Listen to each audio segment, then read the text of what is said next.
Ya, itu petarung ya, sesuai dengan judul dalam DBS to the point. Iya. Bang Don, apakah Rizal Ramli satu-satunya narasumber yang jadi petarung? Adakah petarung lain yang sempat diwawancari dalam DBS to the point? Ya, kita bisa kategorikan seorang Budi Waseso itu juga Budi adalah Waseso seorang petarung yang lain, gitu.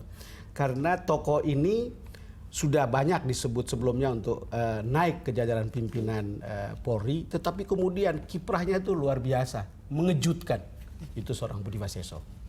Apa yang mengejutkan itu kira-kira? Nah, itu Yang kamu tahu kan kamu bisa ikuti. saya sudah menonton sebetulnya, tapi kita akan cuplik lagi dialog Bang Don dengan Budi Waseso. Komjen Buas, selamat datang. Ya, terima kasih. Ini sudah pertemuan kita yang ketiga kali. Pertama. Pertama. Untuk BNN pertama, saya setuju. Saya ketiga kali kita bertemu di sini. Ya. Dan saya janji pada awal ketika bertemu, kita akan bertemu setiap 3 bulan ketika Anda di Kabar Eskrim. Karena saya ingin melihat dan kemudian Anda mungkin perlu menyampaikan beberapa hal kemajuan dari tugas Anda di Bareskrim pada waktu itu. Tapi sekarang kita ketemu sebagai Kepala BNN.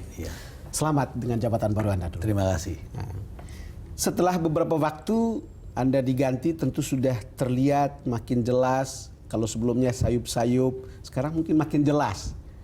Apakah cukup jelas sekarang kenapa Komjen Buas diganti?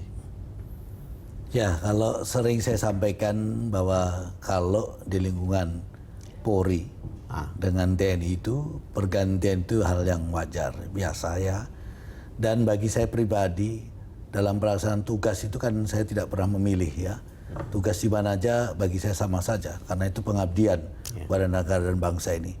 Dikala tugas itu sudah dinyatakan cukup dan selesai, harus digantikan kepada tugas yang lain, beralih kepada tugas lain, ya itulah yang harus kita lakukan untuk pengabdian berikutnya. Itu saya sudah paham sikap dasar Anda dan saya kira itu adalah sikap yang biasa di kepolisian dan kemudian orang harus menerima bahwa kapanpun dipindahkan, ditugaskan itu adalah bagian dari tanggung jawab. Tapi maksud saya karena banyak sekali selentingan di luar sana yang mengatakan Buas dipindah karena ini, karena itu gitu. Kan sekarang kan sudah cukup jauh jaraknya. Itu kan penilaian penilaian dari masyarakat ya kalau itu memang dihubung-hubungkan dengan permasalahan itu.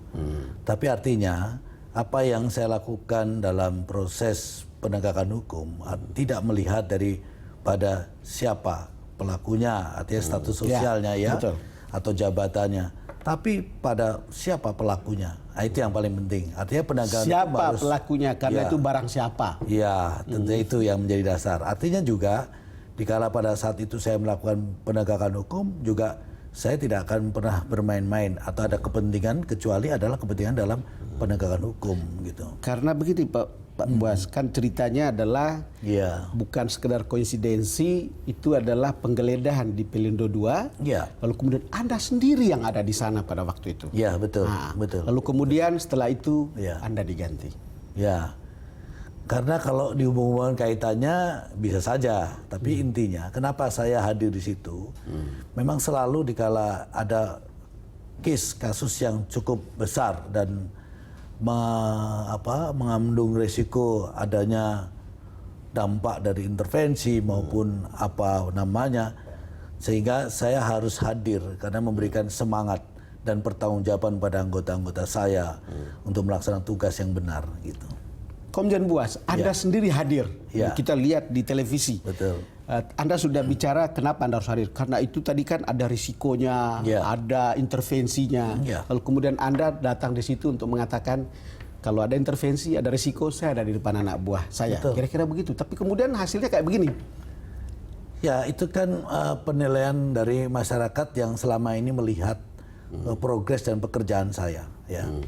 Selalu kan pasti akan masyarakat menilai itu akan dihubungkan dengan apa yang telah saya lakukan. Betul. Nah, ini kan penilaian dari sebagian besar masyarakat. Nah, itu kan hak, kalau menurut saya silakan saja masyarakat menilai itu. Tapi pada dasarnya bahkan mungkin bisa mengarang-arang juga. Iya, bisa saja. Nah, saya sampaikan di sini bahwa kasus Pelindo II ini kan saya baru memulai. Ya, tentunya ada bukti permulaan yang sangat cukup. Yang saya katakan sangat cukup tadi. Sangat cukup. Ya, karena bukan hanya 2 alat bukti, tapi lebih. Dan kita telah melakukan pemeriksaan terhadap beberapa saksi. Bahkan alat bukti beberapa juga kita sudah dapatkan. Gini, kan saya juga ikut nguping-nguping ini. Ya. Ada yang bilang kalau lihat berita gitu, ada yang bilang karena Wakil Presiden JK sepertinya berada di belakang Pak Ergelino. Kan itu cerita yang kemudian berkembang. Tapi saya nguping di sana dibilang enggak. Pak JK katanya menelpon Presiden karena melihat Buas dan tim melakukan melakukan penggeledahan itu, lalu kemudian Lino kemudian menelpon ke Pak Sofyan Jalil. Lalu kemudian Presiden kemudian malah yang udah kita ganti. Kira-kira begitu. Ceritanya cerita begitu, Pak Buas.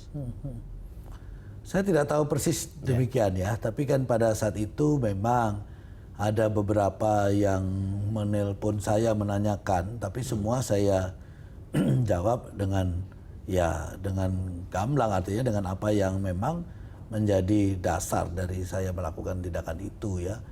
Dan sudah saya jelaskan kepada seluruhnya yang menelpon, masyarakat pun dan wartawan pun banyak yang menanyakan pada saya.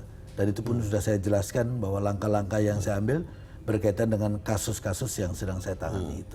Pak Buas, mungkin juga ada cerita karena ada soal personality. Kan umum sekali kalau kita lihat di sosmed dibilang Buas ini ceplas-ceplos, seperti nothing tulus dan arogan. Kan itu juga ada cerita itu sulit dikendalikan. Apa benar? Ya, saya kira gini, maksud saya penegak hukum itu kita harus terbuka, ya, harus jujur dan adil, berbuat adil. Itu kan dari filosofi penegakan hukum. Dan saya berusaha melakukan itu sejujur-jujurnya, seadil-adilnya dan seterbuka-bukanya.